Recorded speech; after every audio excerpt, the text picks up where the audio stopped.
심호하시는 함금천 목사님이십니다. 이제 목사님 나오셔서 3단계의 기름 부음이라는 제목으로 말씀을 전해 주시겠습니다. 강사 목사님 나오실 때에 우리 다같이 오른손 번쩍 들고 할렐루야로 감사 초대합니다. 할렐루야! 할렐루야! 기도하겠습니다. 무엇을 말할까 염려치 말라. 그때 무슨 말할 것을 주시리니 말하는 너희가 아니라 너희 속에서 말씀하시는 자 곧 너희 아버지의 성령이시라. 부족한 종을 세우시고 하나님의 말씀을 증언하게 하심을 감사를 드립니다. 하나님의 말씀을 증언할 때 성령으로 말하게 하시고 오직 진실만을 말하게 하여 주옵소서.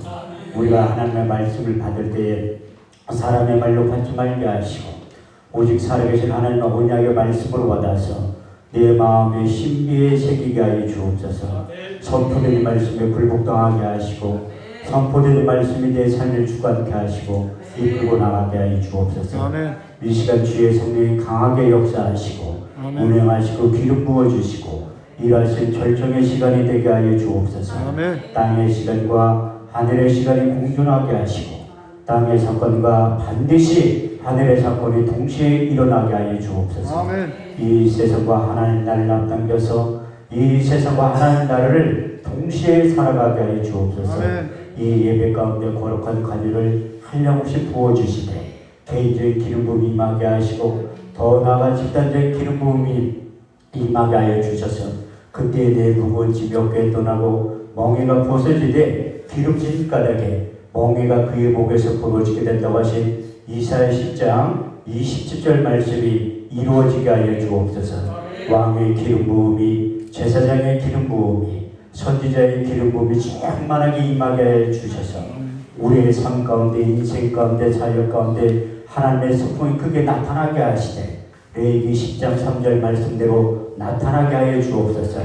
하나님을 가까이 하는 자에게 내 거룩함을 나타내겠고 온 백성 중에서 내 영광을 나타내 보여주신다고 하신 약속의 말씀이 이루어지게 하시고 더 나아가 사모하는 영혼을 만족해 하시며 주린 영혼에게 좋은 것으로 채워주시마 약속하신 시편 107편 9절 말씀이 성취되는 시간 되게 하여 주옵소서. 예수님의 이름으로 기도합니다. 아멘. 할렐루야. 반갑습니다. 우리 서로 다 같이 인사하겠습니다. 주님이 자리에 계십니다. 다시 한번 하겠습니다. 뭐 좋은 일이 일어납니다. 아멘 하신 분들에게 이 시간 좋은 일이 일어나게 될 줄 믿습니다. 지금 아멘 하신 분들에게 더 큰 은혜가 임하게 될 줄 믿습니다. 하나님 지금도 예배자들을 찾고 계세요. 요한복음 4장 23절에서 24절 말씀을 보면 하나님께 예배하는 자들은 신령과 진정으로 예배할 때가 오나니 지금이 곧 그때라. 아버지께서는 자기에게 예배하는 자들을 찾으십니다. 하나님 여기시니 신령과 진정으로 예배를 드려야 된다고 말씀하셨고 사도 바울을 통해서 이제 예배의 중요성에 대해서 다시 한번 강조하겠는데 로마서 12장 1절 3절 말씀을 보면 그러므로 형제들아 내가 하나님의 모든 자비하심으로 너희를 권하노니 너희 몸을 하나님이 기뻐하시는 거룩한 산 제사로 드려라. 이는 너희 드릴 영적 예배니라. 너희는 이 세대를 본받지 말고 오직 마음을 새롭게 함으로 변화를 받아 하나님의 선하시고 기뻐하시고 온전하신 뜻이 어디에든지 분별할 수 있는 신앙의 안목을 활짝 열어주신다고 약속하셨고 최루기 20장 24절 말씀에 보면 하나님이 예배 한 번만 잘 드려도 하늘에서 간 신령한 복을 주신다고 이렇게 약속하고 있습니다. 내게 토단을 쌓고 그 위에 너희 양과 서로 너희 번제와 한목제를 드려라. 무릇 내 이름을 기념하는 곳에 내가 강림하여 복을 주리라. 그래서 하나님께 내려주신 복은 우리 주님께서 말씀하신 대로 내가 주는 것은 세상에 주는 것과 같지 아니한 하늘에서 속한 신령한 복이 임하게 될 줄 믿습니다. 이 예배를 통해서 어제나 오늘이나 영원토록 동일하신 그 주님을 만나고 경험하고 체험하기만 하면 여러분들의 인생의 모든 문제가 해결되고 치유된 놀라운 삶의 변화가 반드시 나타나게 될 줄 믿습니다. 고린도후서 4장 8절에서 9절 말씀을 보면 우리가 사방으로 우겨싸움을 쌓여도 쌓이지 아니하고 답답한 일을 당해도 낙심하지 아니하고 핍박을 받아도 버림받지 아니하고 거꾸로됨을 당하여도 망하지 않게 된다고 말씀하고 있습니다. 그래서 우리 예배 가운데 성령의 기름 부음이 우리 육체 가운데 충만하게 임하게 되면 이 세상과 하나님 나라를 앞당겨서 이 세상과 하나님 나라를 동시에 살아갈 때 사도 바울이 그의 사역 가운데 하나님의 공급하시는 힘과 능력을 받아서 고린도 후서 6장 9절에서 10절까지의 삶을 연기했던 것처럼 저와 여러분들도 하나님의 공급하시는 그 능력을 통해서 그런 삶을 영위하게 될 줄 믿습니다. 무명한 자 같으나 유명한 자요, 죽은 자 같으나 보라 우리가 살고 징계를 받은 자 같으나 우리가 죽임을 당하지 아니하고 근심하는 자 같으나 항상 기뻐하고 가난한 자 같으나 많은 사람들을 부유케 하고 아무것도 없는 자 같으나 모든 것을 소유한 자로 하나님께서 만들어 주실 줄 믿습니다. 그래서 저는 우리나라의 목사님들이 상당히 많이 계시는데 가장 행복한 목사가 누구일까 곰곰이 생각해 볼 때가 있어요. 그런데 저는 3등 안에 들 것 같더라고요. 여기 와서 느꼈는데 제가 4등으로 빌려날 것 같아요. 우리 원장님 보니까 저보다 예배를 훨씬 많이 들으시더라고요. 예배 드릴 때가 가장 행복자라고 하나님은 약속하고 있습니다. 그래서 예배 한 번만 잘 드려도 변해서 제2의 인생, 제3의 인생을 다시 시작할 수 있다고 우리 주님께서 말씀하고 있습니다. 그래서 이사야 55장 6절 7절 말씀을 보면 너희는 여호와를 만날 만한 때에 찾으라. 가까이 계실 때에 그를 부르라고 말씀하고 있습니다. 잠언 8장 17절 말씀을 보면 나를 사랑하는 자들 나의 사랑을 입으며 나를 간절히 찾는 자가 나를 만나게 될 것이라. 할렐루야. 반드시 오늘 드려지는 예배를 통해서 어제나 오늘이나 영원토록 동일하신 그 주님을 만날 때 여러분들의 놀라운 삶의 변화가 반드시 나타나게 될 줄 믿습니다. 그래서 우리가 기름 부음이 무엇이냐. 그래서 제가 기름 부음 사역을 한 지 한 15년 정도 됐어요.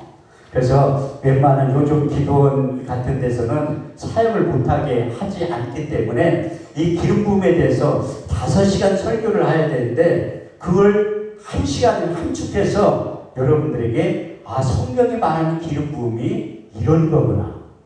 여러분들 잘 들으시면 바울이 사역 가운데 하나님의 공급하셨듯이 그 옥중에서 빌립보 4장 19절 말씀을 통해서 나의 하나님이 그리스도 예수 안에서 영광 가운데 그 풍성한 대로 너희 모든 쓸 것을 채우시고 공급해 주셨다고 하신 놀라운 역사가 우리에게도 반드시 임하게 될 줄 믿습니다. 그 창세기 1장과 2장에 보면 하나님께서 우리를 창조하신 목적에 대해서 자세히 기록해 주셨어요. 창세기 1장 27절에서 28절 말씀을 보면 하나님이 하나님의 형상대로 사람을 창조하시되 남자와 여자로 창조하시고 그들에게 복을 주시며 이르시되 생육하고 번성하여 땅에 충만하라. 땅을 정복하라. 바다의 고기와 공중의 새와 땅에 움직이는 모든 생물들 다스리시는 능력을 주셨고 창세기 2장 7절 말씀을 보면 하나님이 흙으로 사람을 지으시고 그 후에 생기를 불어넣으시니 사람이 생명이 되었다고 말씀하고 있습니다. 우리는 하나님의 형상을 닮은 존재고 우리 육체 가운데 하나님의 영 호흡이 들어갈 수 있다고 말씀하고 있어요. 그래서 시편 기자는 4번에 걸쳐서 우리와 하나님과의 관계에 대해서 정의를 내려주셨어요. 시편 2편 7절 말씀을 보면 내가 내 영을 전하노라. 여호와께서 가라사대 너희는 네 아들이라. 오늘날 내가 너희를 낳았다고 말씀하시고 시편 80편 6절 말씀을 보면 여호와께서 이르시되 너희는 신들이며 다 지존자의 아들과 딸들이라고 말씀하셨고 세 번째 시편 139편 13절 말씀을 보면 주께서 내 장부를 지으시며 내 못대에서 나를 조직하셨다고 말씀하셨고 마지막 시편 139편 16절 말씀을 보면 내 형길이 이루기 전에 주의 눈이 보셨으며 나의 정한 날이 되기 전에 주의 책에 다 기록이 되었다고 말씀하고 있습니다. 아멘. 우리와 하나님과의 관계에 대해서도 우리 주님께서 요한복음 10장 34절 35절을 통해서 이렇게 저기를 내려주셨어요. 너희 율법에 기록한 바 내가 너를 신이라 하지 아니하였느냐. 성경은 폐하지 못하나니 하나님의 말씀을 받은 사람들을 신적인 존재, 영적인 존재라고 말씀하셨어요. 근데 우리가 인간들이 우리는 날 때부터 죄악 중에 출생했다고 말씀하고, 왜? 우리의 할아버지 아담이 죄를 지었기 때문인 거예요. 그래서 창세기 6장 5절 말씀에 보면 사람의 죄가 세상에 관영한가 그 모든 계획과 생각이 항상 악한 것뿐임을 아시고 하나님이 사람 지으셨음을 한탄하셨다고 말씀하고 있어요. 그래서 그때까지 하나님의 영이 우리 육체 가운데 전상고 들어오셔서 같이 우리와 임마누엘로 동행하셨는데 그 죄악이 관영하기 때문에 그 성령이 떠났다고 말씀하고 있어요. 그 근거가 어디에 있냐? 창세기 6장 3절 말씀에 보면 여호와께서 가라사대 나의 신이 영원히 사람과 함께 하지 아니하리니 이는 그들과 육체가 되리라. 그러나 그들의 날은 120년이 될 것이라. 그래서 우리가 육체가 가운데 있는 사람들은 하나님과 원수가 되는 거예요. 우리가 우리의 삶 가운데 인생 가운데 사도 바울이 하나님 중심으로 살 때는 영의 사람이지만 우리가 영적인 것을 내려놓고 육신적인 생각을 하고 육신 생각을 따를 때 육체의 수용을 따라서 살 수밖에 없다. 그는 이렇게 간증하고 있습니다. 성령을 쫓아 행하라. 그리하면 육체의 욕심을 이루지 아니하노니 육체의 소욕은 성령의 소욕을 거스르며 성령의 소욕은 육체의 소욕을 거스르니 이 둘이 대적하고 너희가 원하는 것을 하지 못하게 한다고 고백한 다음에 로마서 7장 21절 25절 말씀을 통해서 내가 한 가지 법을 깨달았노니 선을 행하기 원하는 나에게 악이 항상 함께 있는 것을 보는도다. 내 속사람은 하나님의 법을 즐거워하되 내 지체 속에는 또 다른 법이 내 마음의 법과 싸워 내 지체 속에 있는 제 법 아래로 사로잡아 오는 것을 보는도다. 오라 나는 공고한 사람이로다. 이 사망의 몸에서 누가 나를 건져내라. 내 속사람은 하나님의 법을 내 육신으로는 제 법을 따른다고 고백하고 한탄한 다음에 로마서 8장 5절 8절 말씀을 통해서 육신을 쫓는 자 육신의 일을 영을 쫓는 자 영의 일을 생각하나니 육신의 생각은 사망이요 영의 생각은 생명과 평안이니라.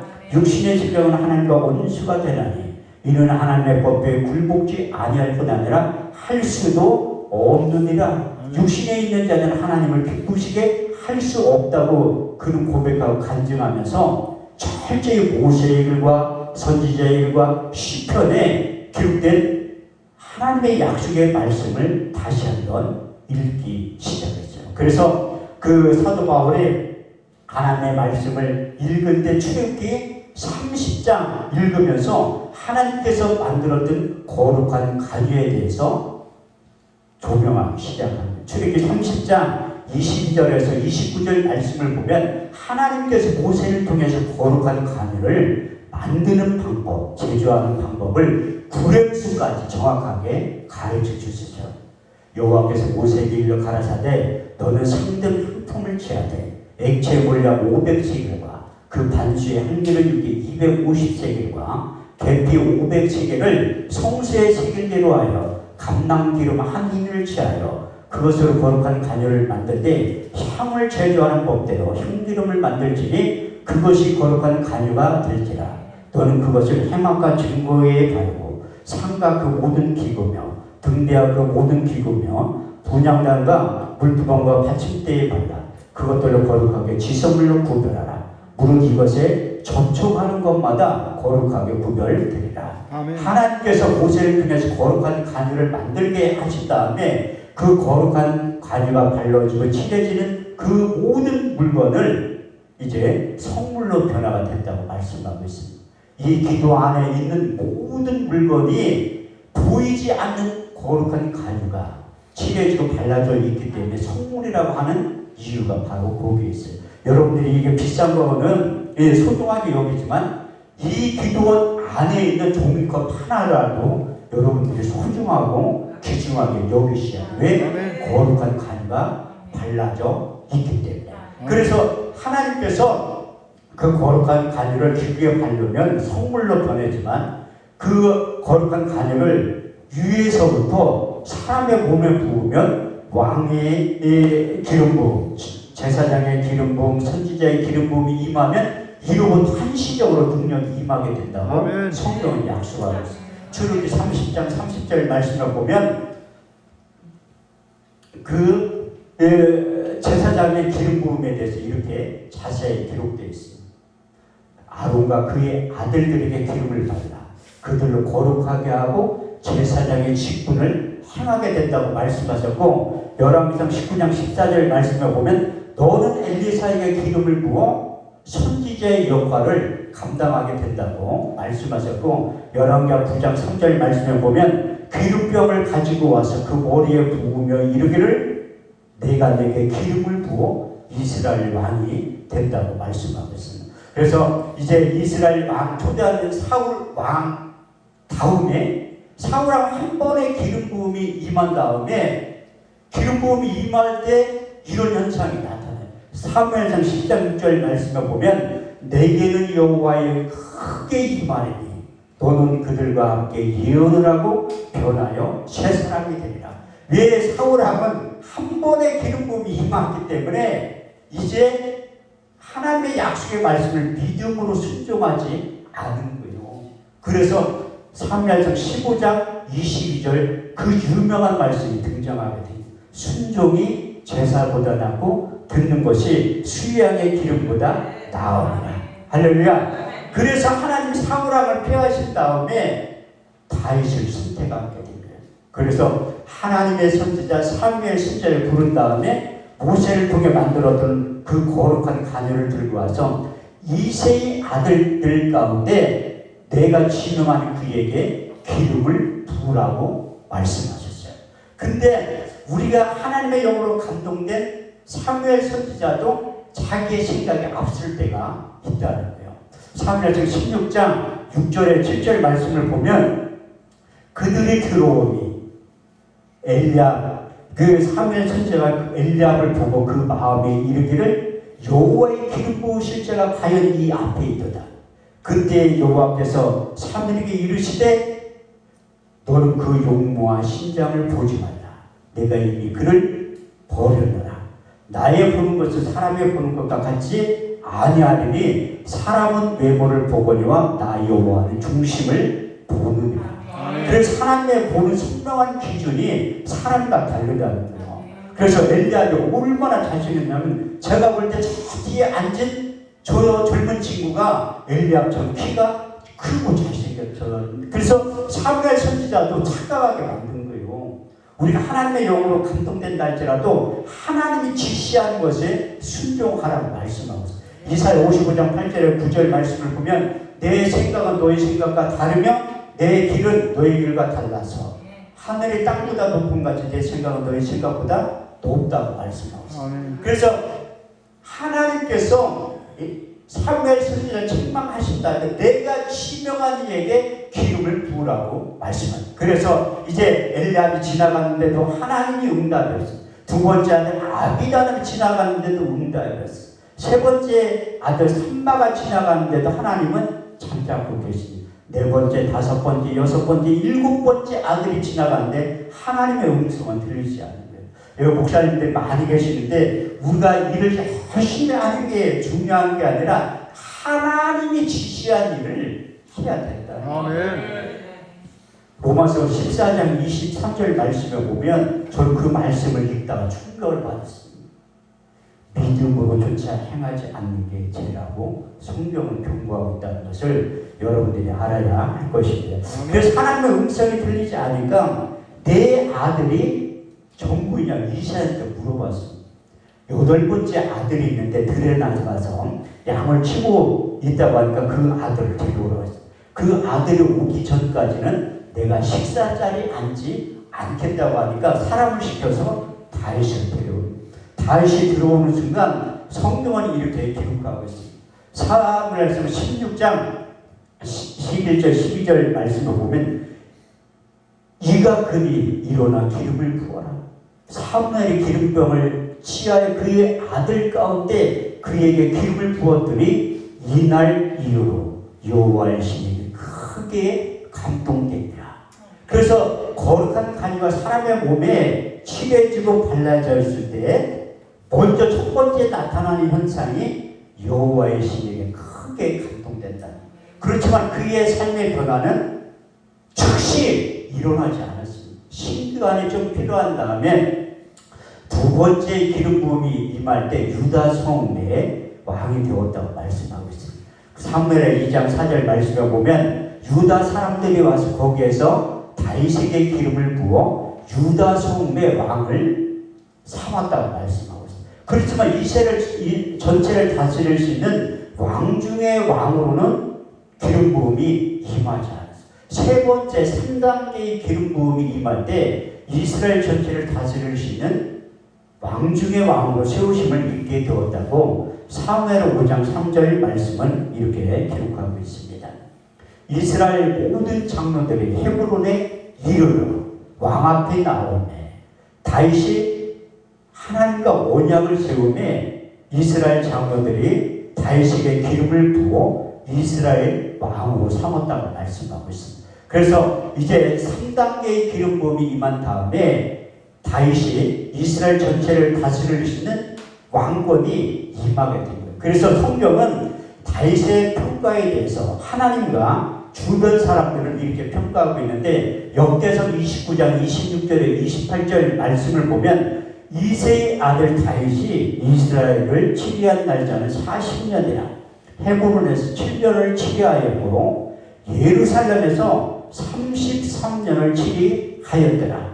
다윗이 나이 많아 늙도록 부하고 존귀하다가 죽음에 그의 아들 솔로몬이 대신하여 왕이 되었다고 말씀하고 있어요. 그래서 저는 여기 예배에 참석한 주의 종들과 하나님의 백성들에게 다윗에게 허락하여 주셨던 이 말씀, 나이 많아 늙도록 부하고 존귀한 인생을 영위하게 될 줄 믿습니다. 아멘. 이것은 다윗에게 대한 3단계의 기름 부음이고 우리 주님에게도 3단계의 기름 부음이 필요했다고 말씀합니다. 아니 예수님 무슨 3단계의 기름 부음이 필요해 이렇게 말씀하시는 분들이 있는데 성경은 그게 필요했다고 말씀하고 있습니다. 세례 요한한테 요단강에 침례를 받을 때 첫 번째 기름 부음이 임하는 장면에 대한 성경은 이렇게 기록하고 있습니다.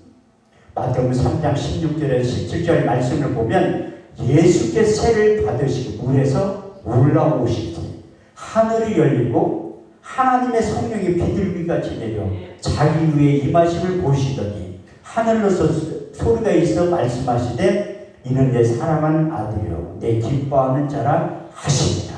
이게 첫 번째 예수님에게 기름 부음이 임할 때 하늘로서 음성이 들리는 거예요. 이는 내 사랑하는 아들이요 내 기뻐하는 자라. 그 이후에 신성이 나타나기 시작해요. 그 위에 두 번째 기름 부음이 해당에 가서 예수님도 구약 성경을 많이 읽었어요. 해당에 가서 이사야 선지자의 글을 읽었다고 누가복음 4장 16절에서 19절을 이렇게 기록해요. 그 글이 무엇인가 하면 이사야 61장 1절에 3절 말씀이 주 여호와의 신이 네게 임하셨으니 이는 여호와께 내게 기름을 부으사 가난한 자에게 아름다운 소식을 전하게 하려 하시니라.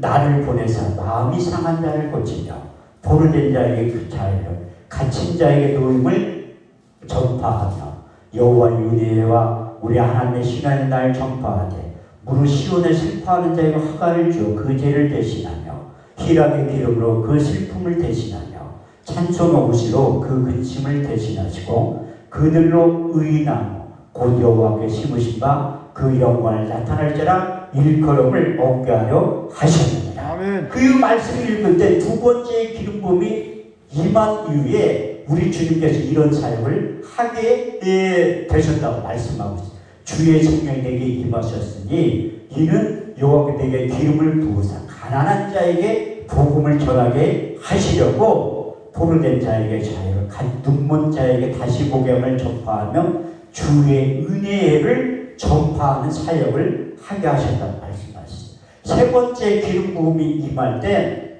가까이 있던 베드로가 사도들의 그 광경을 목격합니다. 사도행전 10장 38절 말씀을 보면 하나님이 나사렛 예수에게 성령과 능력으로 기름부터 부으시네 저와 두루 다니시며 착한 일을 행하시며 마귀에게 들린 자를 고치셨으니 이는 하나님이 함께 하셨습니다. 아멘. 여러분들 잘 알고 있는 예수님의 3대 사역, 가르치고 고치시고 전파하는 사역을 하셨다고 마태복음 4장 23절에서 24절은 예수님의 생애 사역에 대해서 이렇게 평가하고 있습니다. 예수께서 온 갈릴리에 두루 다니사 저의 해당에서 천국 복음을 전파할 때 백성 중에 모든 병과 모든 약한 것을 고치셨으니 그의 소문이 온 수레에 퍼진지라. 백성들이 모든 앓는 자, 곧 각색병과 고통에 걸린 자, 간질하는 자, 귀신 들린 자, 중풍병자를 데려오니 거기서 고치시더라. 이렇듯이 하나님께서 다윗에게 우리 주님에게 거룩한 관여를 부어주신 거예요. 아멘. 근데 사도들에게도 기름 부음이 필요했어요. 사도들에게 필요했다면 우리들에게도 필요했다고 말씀합니다. 그래서 우리 주님께서 부활하셔서 육신의 몸과 부활의 몸 동시에 갖고 계셨습니다. 사도행전 1장 3절 말씀을 보면 해 받으신 후에 친히 사심을 나타나사 40일 동안 저에게 보이시며 하나님 나라의 일에 대해서 말씀하실 때 제자들에 나타나서 성령에 부어주신 거예요. 첫 번째 사도들에게 기름 붓는 장면에 대해서 요한복음 20장 22절에서 23절에 이렇게 말씀하고 있습니다.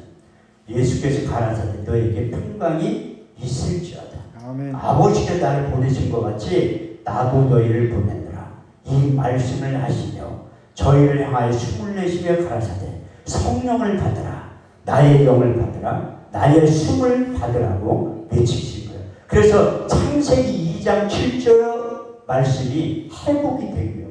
사람을 하나님의 흙으로 사람을 지으시고 그 코에 생기를 불어넣으시니 사람이 생명이 되었던 것처럼 우리 주님께서 우리 육체 가운데 성령을 부어주시면서 또 다른 창조 행위를 하셨다고 말씀합니다.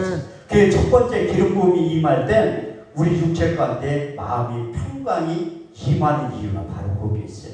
요한복음 14장 27절 말씀을 보면 내가 너에게 평안을 끼치노니 내게 있는 평안을 내게 주노라.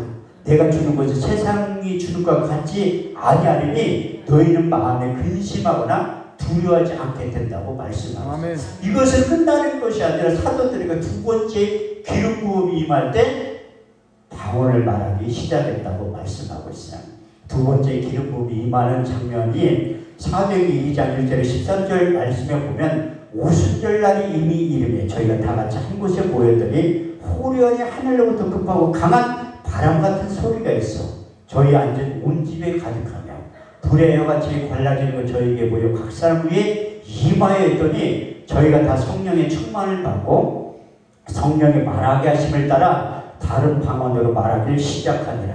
그때 경건한 유대인들이 천하 각국으로 와서 예루살렘에 우거하더니 이 소리가 나며 큰 머리가 모여 소동하여 가로되 보라 이 말하는 사람들이 다 갈릴리 사람들이 아니냐 우리의 각 사람이 남은 방언으로 듣게 되니 어찌 되느냐 우리는 다 바데이가 메데이가 엘레미가 메소포타미아 본도 아시아 브리길리아 밤빌리아 애국과 및 구레네에 가까운 리비아 여러 지방에 사는 사람들과 로마로부터 나그네 유대인과 유대교에 들어온 사람들이라 우리의 각 사람이 남은 방언으로 하나님의 큰 일을 듣게 되었다고 말씀하고 있습니다.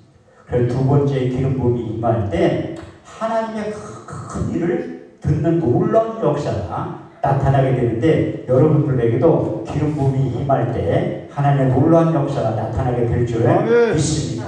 세 번째 기름 부음이 임한 다음에 그래서 우리가 3단계의 기름 부음이 임하지 않으면 절제를 못하는 거예요. 앉고 설 자리를 모른다. 그렇지만 3단계의 기름 부음이 임하면 지혜와 계시의 영, 그 총명이 임하면 앉고 설 자리를 알게 되는 거예요.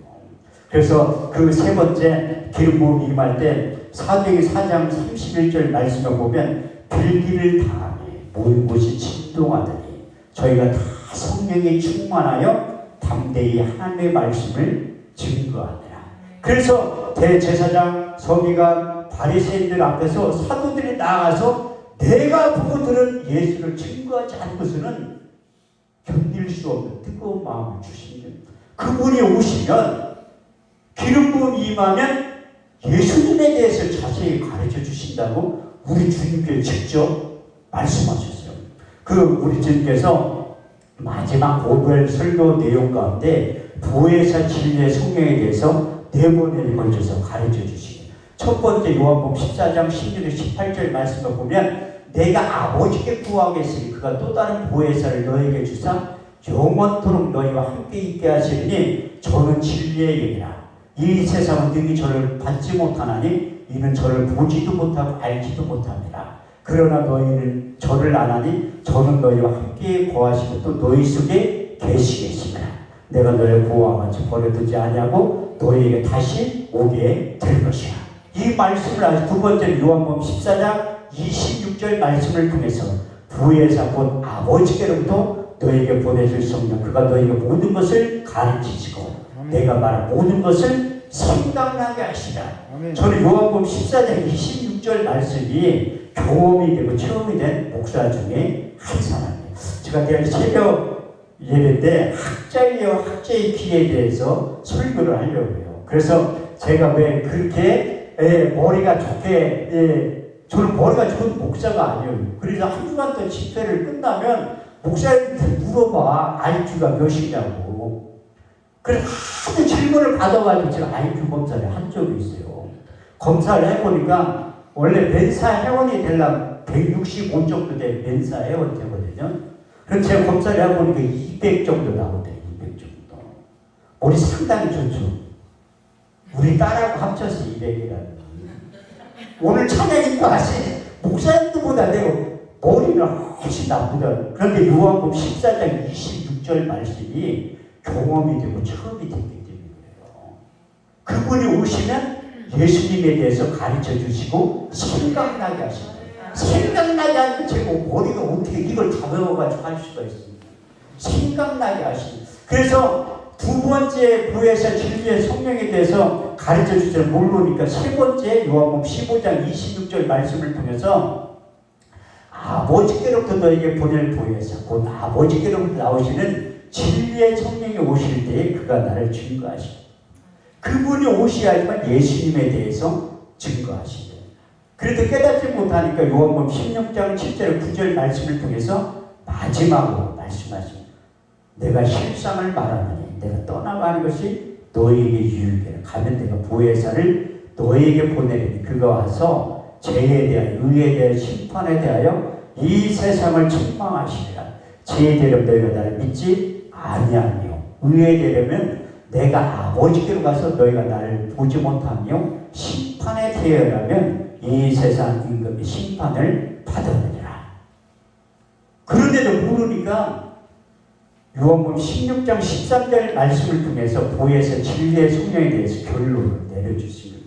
그리하는 진리의 성령이 오시면 그가 너희를 모든 진리 가운데 인도하시니 그가 스스로 말하지 않고 오직 듣는 것을 말하시며 장래일을 너희에게 알려주신다고 말씀하십니다. 저는 그분이 오셔서 성경을 이론과 지식으로만 알다가 경험과 체험으로 나타나기 시작합니다. 저는 성경이 경험되고 체험된 말씀만 전하는 거고 실제 있었던 사건을 전하는 거예요. 그래서 저는 설교라고 하지 않고 증언이라고 하는 이유가 바로 거기 있습니다. 성경 속에 성경 전체가 31,173절인데 그 말씀이 경험되고 체험된 것을 전하고 증거하죠. 사도 바울도 모세의 글과 선지자의 글과 시편에 등풍했지만 예수님에 대해서 잘 몰랐다는 거예요. 예수님이 말씀이 육신에 오시는 그 사건을 모르기 때문에 예수 믿는 사람을 잡으러 다녔던 거예요. 그때 인격적으로 다메섹 도상에서 우리 주님을 만나게 된 거예요. 그때 우리 주님께서 하신 일이 뭐냐면 바울의 눈을 멀게 한 거예요. 그가 육신적으로 가지고 있는 것은 하나님의 일을 할 때 도움이 되지만 그게 배설물로 여겨질 때가 있어요. 그리고 사도 바울이 그 출생의 비밀을 보면 금수저를 물고 태어난 거예요. 저는 흙수저 물고 태어났다가 우리 주님 만나가지고 금수저로 변한 거예요. 근데 사도 바울이 육신적으로는 금수저 물고 태어났다가 흙수저로 변했다는 거예요. 사도 바울의 출생의 비밀에 대해 빌립보서 3장 6절에서 8절을 이렇게 간증하고 있어요. 내가 난지 8일 만에 할례를 받고 이스라엘 족속의 베냐민 지파요 히브리인 중에 히브리는요 율법으로는 바리새인이요 열심으로는 교회를 핍박하고 율법으로는 흠이 없는 자라고 그런 고백하고 있어요. 근데 담에색 교장에서 우리 주님을 인격적으로 만나고 눈이 본 다음에 그가 가지고 있는 육신의 정욕과 안목의 정욕과 이생의 자랑을 정과 욕심 십자가에 못 박았다고 간증하고 있죠. 여러분들 잘 알고 있는 그 유명한 갈라디아서 2장 20절 말씀. 내가 그리스도와 함께 십자가에 못 박혔나니 그런즉 이제는 내가 산 것이 아니요 오직 네 안에 그리스도께서 사신 것이라. 이제 내가 육체 가운데 사는 것은 나를 사랑하사 나를 위하여 자기 몸을 버리신 하나님의 아들을 믿는 믿음 안에서 사는 것이라. 이렇게 고백한 다음에 모든 것을 내려놨다. 그런 고백하고 있어요. 빌립보서 3장 9절에 11절 말씀을 보면 무엇이든지 내게 유익하던 것을 해로 여기면 또 해로 여길 뿐더러 해로 여기면 내 주 그리스도를 아는 지식이 가장 고상함을 인하니라. 내가 그를 인하여 모든 것을 잃어버리고 배설물을 여기면 그리스도를 얻고 그 안에서 나를 발견되었기 때문에 모든 것을 내려놓을 수 있게 되었다고 고백하고 간증하고 있다는 것을 여러분들은 알아야 할 것입니다. 그래서 예수 그리스도를 성령이 오신 다음에 기름 부음을 통해서 예수님에 대해서 정확히 알게 하시고, 그래서 로마서 1장 1절에서 4절 말씀을 통해서 예수 그리스도의 출생의 비밀에 대해서 이렇게 간증하고 있습니다. 예수 그리스도의 종 바울은 사도로 부르심을 받아 하나님의 복음을 위하여 택정함을 입었나니 이 복음은 하나님이 선지자들로 말미암아 그의 아들에 관하여 성경에 미리 약속하신 것이라. 그 아들로 말하면 육신은 다윗의 혈통에서 나셨고 성결의 영혼은 죽은 자 가운데서 부활하여 하나님의 아들로 인정되신 바 되셨으니 곧 우리 주 예수 그리스도시라. 그래서 그 아기 예수가 말씀이 육신되어 오신 그 사건에 대해서 천사도 와서 얘기했어요.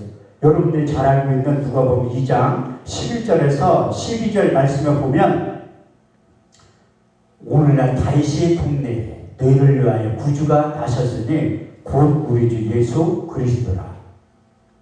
너희는 가서 강보에 쌓여 부위에 놓인 아기를 보리니 이것이 너희에 대한 표적이니라. 호련히 허다한 천군이 천사와 함께 있어 하나님을 찬송하여 가로되 지극히 높은 곳에는 하나님께 영광이요 땅에서는 기뻐하심을 입은 사람들의 평화라고 말씀하세요. 우리 주님도 부활하셔서 나에 대해서 선지자들의 책에 기록되어 있다고 말씀하셨습니다. 누가복음 24장 44절 말씀을 보면 또 이르시되 모세의 글과 선지자의 글과 시편에 나에 대해서 기록된 일들이 이루어져야 한 말이 이것이라 하시고, 그래서 이 구약의 유명한 이사야 선지자의 입술을 통해서 말씀이 육신이 되어 오신 예수님에 대해서 세 번에 걸쳐서 예언의 말씀을 하시고, 첫 번째 예언의 말씀이 이사야 7장 14절 말씀을 보면 주께서 친히 징조로 너에게 주실 것이라. 보라 처녀가 잉타의 아들을 낳을 것이요 그 이름을 임마누엘이라. 두 번째 예언의 말씀 이사야 9장 6절 말씀을 보면 한 아이가 우리에게서 낳고 한 아들을 우리에게 주신 바 되었는데 그 어깨에 정사를 메었고 그 이름은 기거자라 보사라 전능하신 하나님이라 영존하신 아버지라 평강의 왕이라 할 것이니라.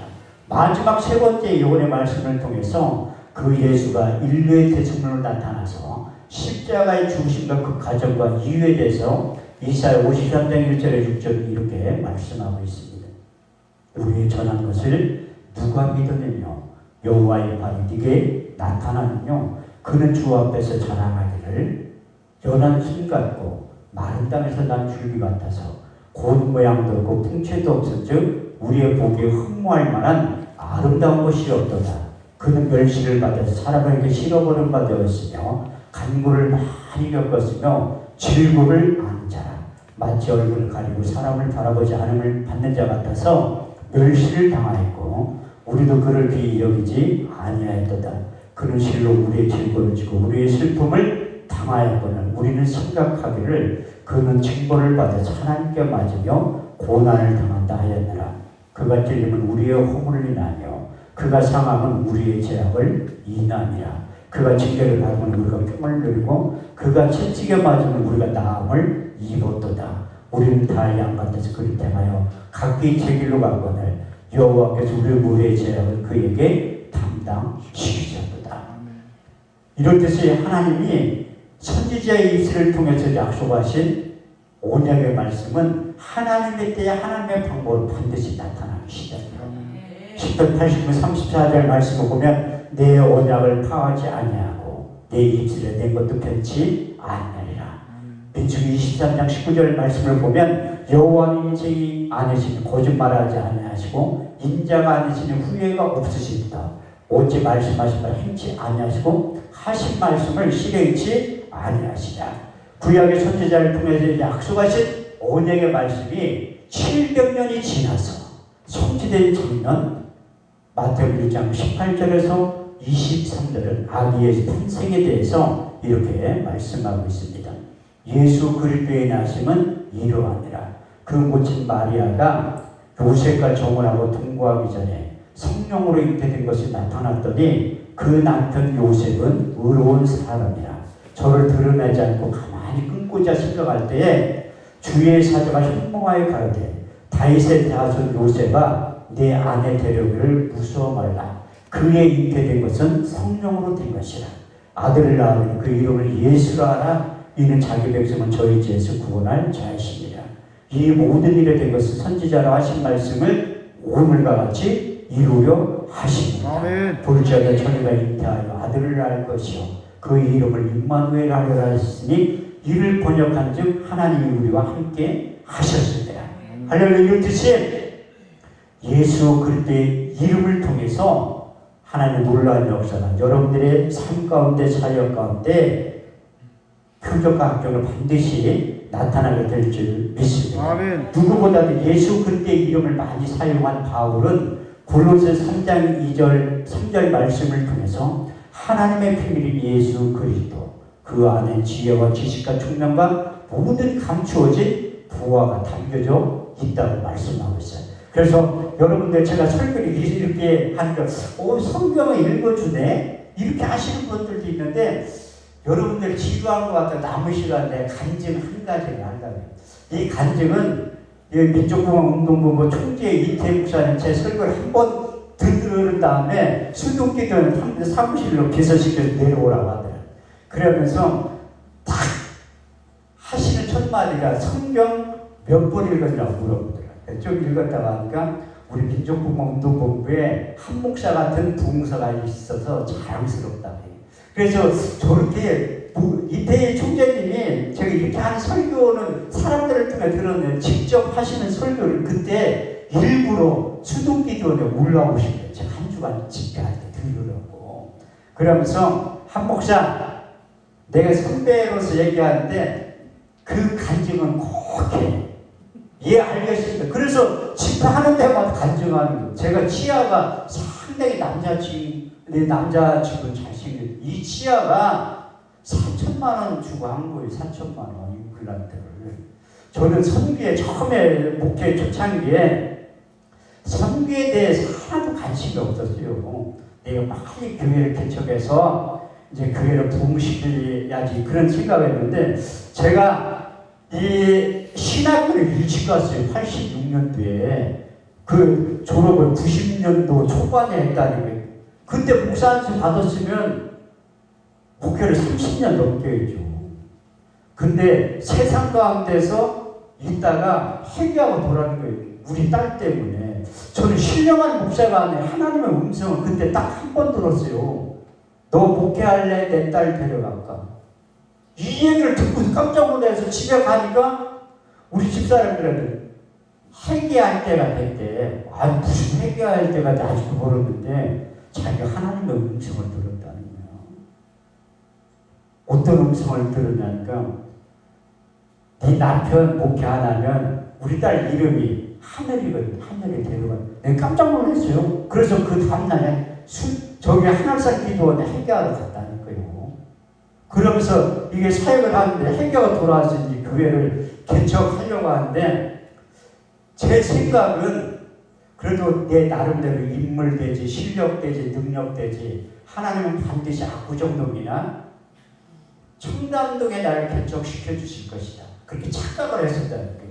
저 분당에 15년 살았는데 지금의 태평사동 그렇게 못 사는 동네가 있는지조차도 몰랐어요. 그런데 하나님은 거기에 교회를 개척하게 반드시 그 아까 제가 말씀드렸던 내 생각과 하나님의 생각은 다르다는 거예요.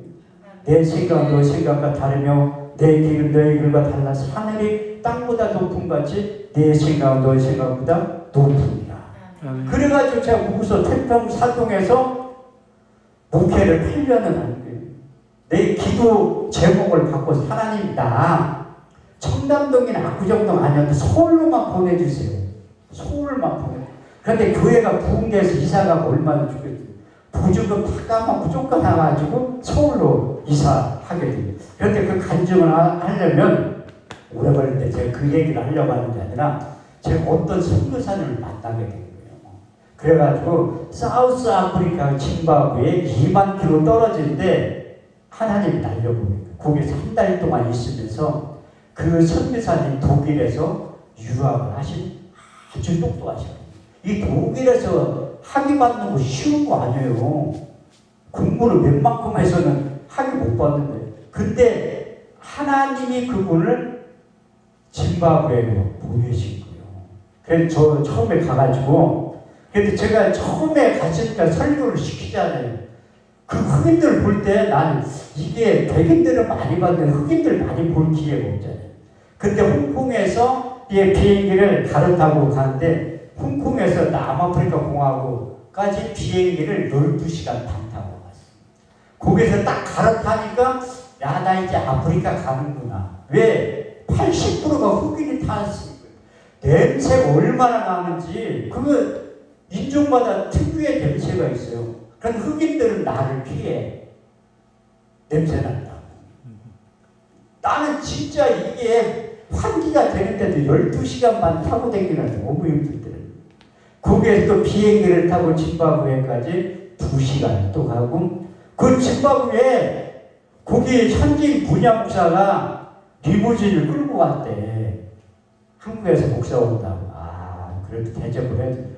보니까 그 트럼 있지, 우리 옛날에 1톤 트럼 뒤에 호로 치는 거, 그 옛날 트럼 있잖아. 거기에 20명 타고 와서 10시간 차 타고 이렇게 튕겨가지고 3일 걸쳐서 가서 3일 걸쳐서 짐바브웨에 가요. 그런데 얼마나 힘들겠어요. 잇몸이 이제 들뜨기 시작하는 거야. 그런데 사역이 있기 때문에 얘기를 못한 거. 그래서 제가 대학원 다닐 때 같이 공부했던 의사 선생님 계셔가지고 내가 국제 전화를 한 거야. 원장님 나 치아가 너무 아프다고 잇몸이. 그랬더니 병원에 가래. 아니 그거 누가 몰라. 도니시아시 같이 병원도 없는데 어떻게 가. 그렇게 선교사님한테 얘기를 못하는 거예요. 한 달 내내 그 치아 아파본 분들은 제 신경을 안다니까요. 근데 참고 왔는데 인천공항에 우리 집사람 마중하러 난 저를 불러봐. 음식을 별로 못 먹어가지고 8kg가 빠진 거예요. 8kg가. 저 얼굴이 새크만하잖아요. 고기신가 완전 흑인 비슷하게 됐다는 거예요. 그렇지 않아도 제가 동남아 사람처럼 혼혈처럼 보여서 지금 교회 앞에 중국 사람들 많이 살잖아요. 그 술잔 사람들 교회 앞에 앉아있으면 찾아와서 외국에 와서 고생 많지? 취직시켜줄까? 그렇게 얘기한다는 거예요. 아, 나 한국 사람이라고 나 안 믿어. 그렇게 한국말을 잘하네. 나 한국 사람이라는 게 내가 저기 태국이나 이런 데 동남아 가면 여권 보자고 하는 사람 한 명도 없어요. 현지인처럼 보여가지고. 그것도 하나님의 은혜라니까요. 왜? 하나님이 국제적으로 쓰려고 나를 그렇게 만드신 것 같아요. 그 집사람이 못 알아봐. 나 알아봐서 못 알아보니까. 근데 곧 갔다 와가지고 치아를 흔들려가지고 8개를 뺀 거예요. 치아를. 내가 울면서 나는 다시는 아프리카 안 가기로 작정을 하는 거예요.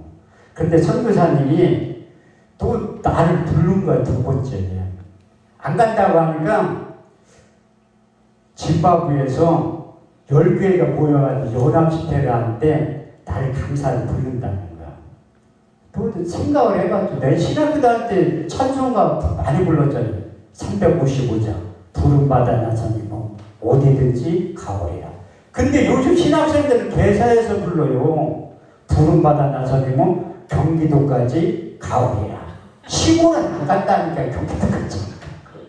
근데 이 목사님 대단하신 분인데 여기까지 사역하러 오시는 거 보면 근데 이 연합집회 주강사를 세워준다고 하니까 혹해서 간 거죠. 또 갔어. 가서 보니까 그때 이제 내 틀니를 끼고 왔잖아요. 밑에 틀니를. 그래서 내가 한국에서 온 주강사라고 하니까 그래도 소개를 할 때 오살기도 주강사라고 하니까 아니 흑인 목사님들도 다 안다니까요. 오살기도를.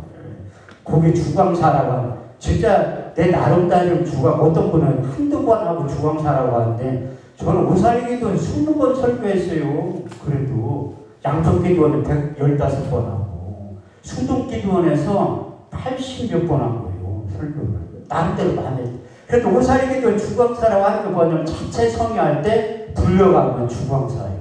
저 3번 불려갔다니까요.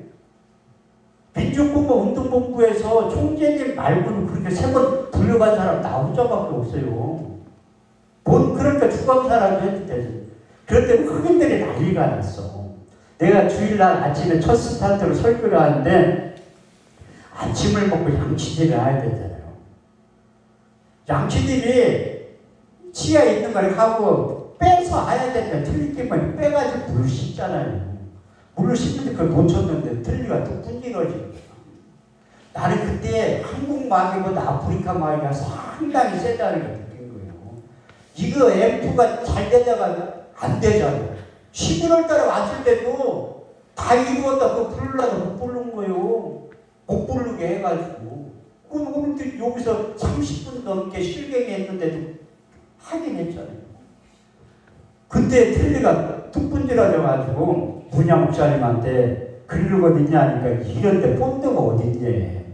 계속 설교는 해야 되는데 밥은 먹여야 되잖아요. 그래가지고 선교사님은 새벽에 본드 사러 간 거예요. 본드 붙이려고.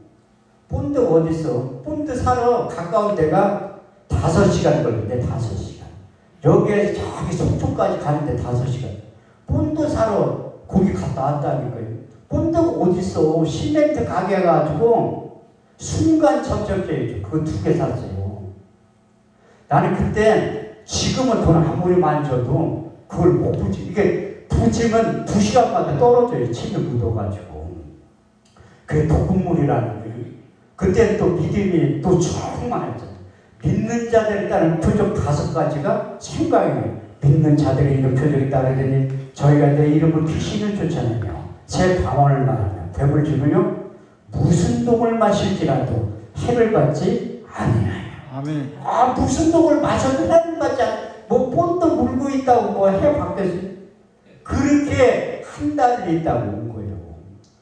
갔다 와서 아니나 달러 5개를 뗀 거예요. 치아를. 이제 몇 개 안 남았잖아요. 치아가. 근데 나는 이제 또 결심을 한 거예요. 난 다시는 아프리카 안 간다. 근데 내가 거기 인천 가서 집회를 하는데 여학생이 내가 아프리카에서 있었던 데를 간증을 하는데 자기도 가보고 싶대. 그래 내가 강사로 100만 원 받은 거 줬어요. 가라고. 근데 한 달 있다가 연락이 왔어. 목사님 나 아프리카 가고 싶은데 인솔자가 없어요.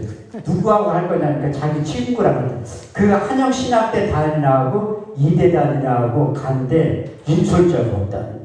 그리고 하나님 보내는 방법도 여러 가지. 제가 왜 안 가려고 하면 세 번째 갔다 오면 치아를 하나님 다 뽑아갈 것 같더라고요. 그래서 안 가려고. 다 뽑았어요. 실제로 갔다 와서. 50도 안 돼가지고 틀니 끼고 집합을 다녔다는 거예요. 이게 틀니를 위에 아래 다 빼고 잘 때는 빼고 자야 돼요. 그럼 입이 한몰이 돼서 우리 집사람도 징그럽다고 해. 지금은 인지도가 있어서 밤을 따라주지만 그때는 다 이렇게 모여서 잔 거예요. 이걸 어떻게 빼고 있어. 처음 보는 목사님들하고. 또 난 주 예수를 크게 본다. 쫙 하면 틀니가 여기 웃는 분들 한 분도 안 계시니까 틀니를 안 끼고 있으니까 그 심정을 보면 주여 틀니가 쑥 빠진다니까요. 그래서 주 예수를 못하는 거예요. 그래서 그 아는 원장님한테 전화를 해서 원장님 나 임플란트 하고 싶은데 어떻게 했으면 좋겠냐 하니까 목사님은 잇몸이 다 녹아서 지금 기술을 못한다는 거예요. 돈을 둘째치고. 그런데 하나님 앞에 기도하고 시작한 거예요. 제가 양평기도원에서 10년을 넘게 섬겼는데 하나님은 반드시 심은 대로 행한 대로 갚아 주시더라고요. 요한계시록 22장 12절 말씀에 보면 내가 속기와 줄 상이 있는데 행한 대로 갚아주고 심은 대로 거두게 하신다. 근데 저는 기도원 집회 갈 때 한 번도 명함 준 적 없어요. 가르쳐줘 보려고 해도. 근데 어떻게 알고 어떤 여자분이 전화가 온 거예요. 목사님 나 알죠? 물어보더라고요. 아니 내가 어떻게 알아. 나도 문재인 대통령 아는데 그분 나를 모르잖아요. 저도 수없이 많은 사람들을 만나는데 어떻게 알아요. 그래서 그분이 40일 금식할 때 있었어요. 전 매일 설교를 하니까 그분이 나한테 아이주가 무엇이냐고 물어보더라고요. 저도 그냥 그 얘기 하니까 기억이 나더라고요. 하실 말씀이 내 동생이 대장암 말기로 죽어가 한 번만 와서 예배를 드려달라고 하더라고요. 한 번만 와서. 알겠다. 어디로 가면 되냐 하니까 분당 오리역으로 오라고 하더라고요.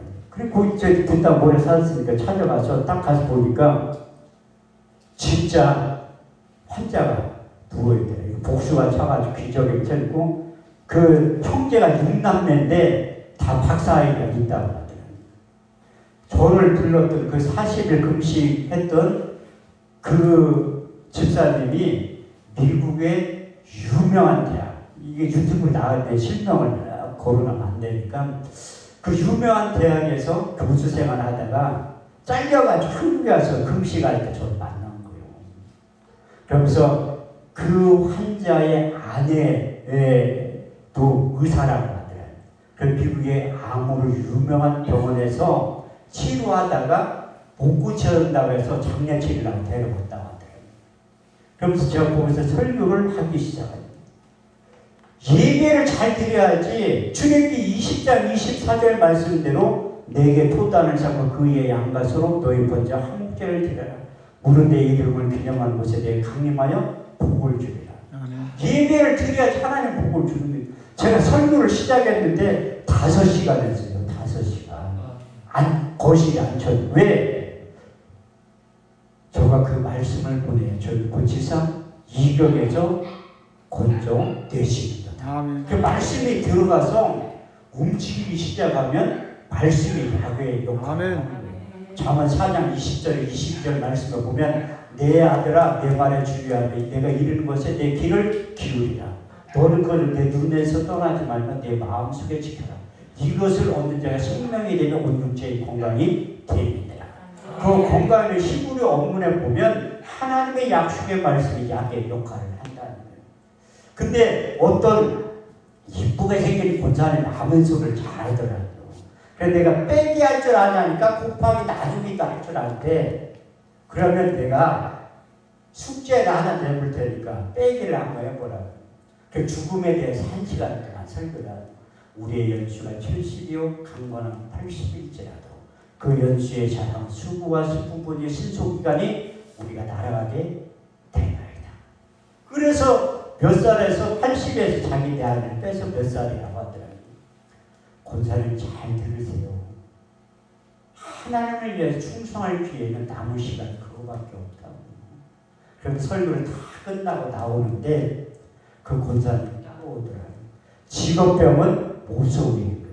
따라오면서 자기가 치과 원장인데 목사님 보니까 틀니를 끼고 있대. 그래서 내가 토요일날 갔으니까 월요일날 병원으로 오시라고 하더라고요. 병원에 가서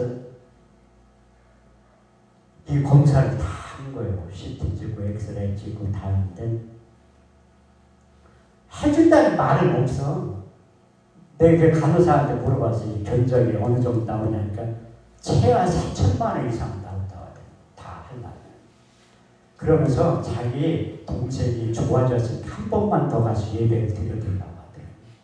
가서 예배를 드렸는데 그분이 일어난 거예요. 아멘. 10만 원을 누나들한테 돌라고 하대. 돈을 돌래. 그러니까 거의 인사불성 됐던 사람이 일어나가지고 누나들한테 돈 돌라고 하니까 깜짝 놀래지. 아니 누나들 돈을 많이 주면 얼마나 주나. 딸랑 10만 원 줬다니. 딸랑 10만 원. 그거 받아가지고 그 돈 가지고 뭐 하려니까 한 목사님들 교회에 헌금하고 싶다고 하더라고요.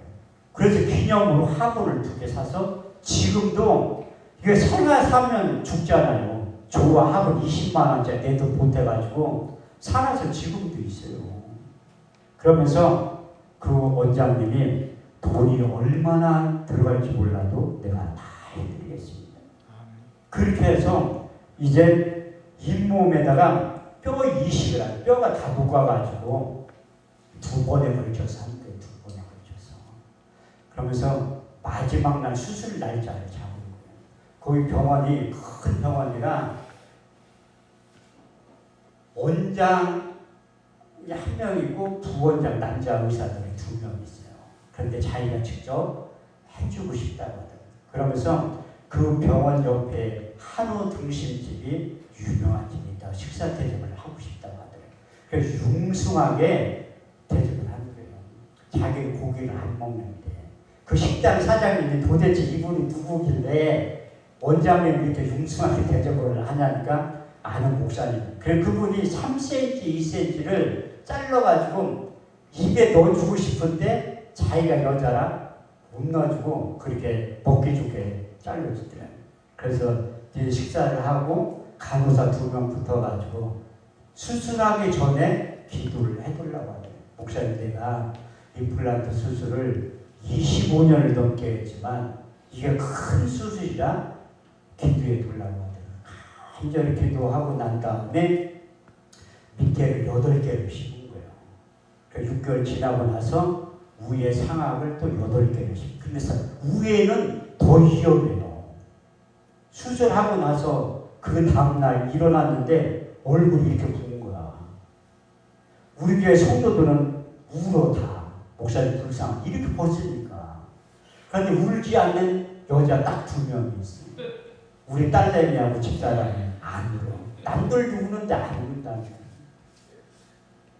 그래가지고 그 사역 가운데 그 원장님은 저는 잊을 수가 없어요. 그런데 내가 어디 가서 자랑하고 싶어도 병원 이름 자기 실명을 거론하지 말라고 해서 안 하는 거예요. 여러분들 그 수고와 헌신은 반드시 하나님의 때에 하나님의 방법으로 책임져 주십니다. 저는 갈라디아 6장 7절 9절 말씀을 평생 잊지 못해요. 스스로 속이지 말라. 하나님은 만물이 여김을 받지 아니하시나니 사람이 무엇으로 심든지 그대로 거두리라. 자기 육체를 위하여 심는 자 육체로부터 썩어질 것을 거두고 성령을 위하여 심는 자는 성령으로부터 영생을 거두리로다. 우리가 선을 행하되 낙심하지 말지니 때가 이르매 거두게 될 줄 믿습니다. 여러분들 기도 제목 하나님이 성령과 능력을 기름 부어 주시면 응답도 빨리 오세요. 그 하나님이 저의 입술을 통해서 이렇게 말씀하세요. 이사야 41장 10절 말씀을 보면 두려워 말라. 내가 너와 함께함이라. 놀라지 말라. 나는 너희 하나님이 되리라. 내가 너를 굳세게 하리라. 참으로 내가 너를 도와주리라. 참으로 나의 오른손으로 너희를 붙들어 주시자고 그 하나님이 너는 내게 부르짖으라. 내가 네게 응답하겠고 내가 알지 못하는 크고 비밀한 일을 보여주신다고 약속해 주셨습니다. 우리가 기도하면 하나님께서 응답하시고 우리가 기도하면 우리 주님께서 일하신다고 약속하셨어요. 요한복음 14장 14절 말씀을 보면 너희가 무엇이든지 내게 구하면 내가 시행하리라. 요한복음 16장 23절 24절 말씀을 보면 너희가 무엇이든지 아버지께 구하면 내 이름으로 주시리라. 아멘. 너희가 이제까지 아무것도 구하지 아니하였으나 구하라 그래야 받으리. 너희 기쁨이 충만하게 된다고 말씀하셨습니다. 우리가 기도하면 하나님 응답하시고 우리가 기도하면 우리 주님께서 일하신다고 하는 것만 해도 고맙고 감사한데 성령 하나님도 우리의 기도 제목을 빼놓고 기도할 때 대신 중보에 기도해 주신다고 로마서 8장 26절에서 27절은 이렇게 말씀하고 있습니다. 이와 같이 성령 우리의 연약함을 도우시다니 우리가 마땅히 불바를 알지 못하나 오직 성령이 말할 수 없는 탄식으로 저희를 위하여 친히 간구하시는데요.